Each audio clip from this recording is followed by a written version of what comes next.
Takeda and Hiro continue their journey without a specific destination. For Takeda, the world is a series of new days without a past. For Hiro, every step is an effort to preserve the meaning that once existed. One afternoon, they stopped in an old town by the river, the water wide, the current calm, and the old wooden buildings standing like witnesses to time. In a small restaurant, they had just sat down when a scream broke the twilight. A mother ran with a pale face, crying and grabbing anyone she passed. "My child, please," my child was dragged into the river. Without asking questions, Takeda and Hiro got up. They walked along the riverbank, calling out the boy's name. The water flowed as usual, too usual. Takeda parted the tall grass, Hiro searched the wet mud. But time did not wait. Among the river stones, they only found a small wet shirt, strangely folded as if left intentionally. That night, the river felt colder. The second day, the sun wasn't high yet when the villagers came to wash clothes. Small laughter was heard, then cut short. The river water churned, and from the depths emerged a fish demon, a dark, scaly body, yellow eyes without eyelids, sharp fins gleaming.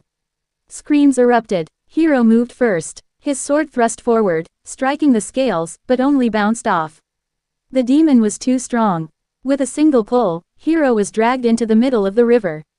The water covered him, the current swirling wildly. Takeda saw it. In his head, no old memories surfaced. No names came to mind. Only a pure feeling exploded, the loss of someone meaningful. That anger didn't come from the past, but from the bond that existed now. The water around Takeda trembled. His shadow lengthened, his body transformed, his eyes glowing faintly, his nails turning black, a dark aura emanating from him. The demon he once feared now rose as a protector. Takeda leapt into the river. The clash of the two creatures shook the current. Fins and claws clashed, water splashing like heavy rain. Takeda held the fish demon's jaw, pressing it to the bottom. With a single thrust, he tore out the creature's dark core. The river screamed, then fell silent. Hiro was washed ashore, coughing and alive. Takeda stood in the shallow water, breathing heavily. The transformation slowly receded. He returned to being human, confused, trembling, but still standing in front of Hiro. "I was angry," he said softly, as if surprised at himself. Hiro looked at him, wet and smiling. "That's enough," he replied. The city by the river returned to silence.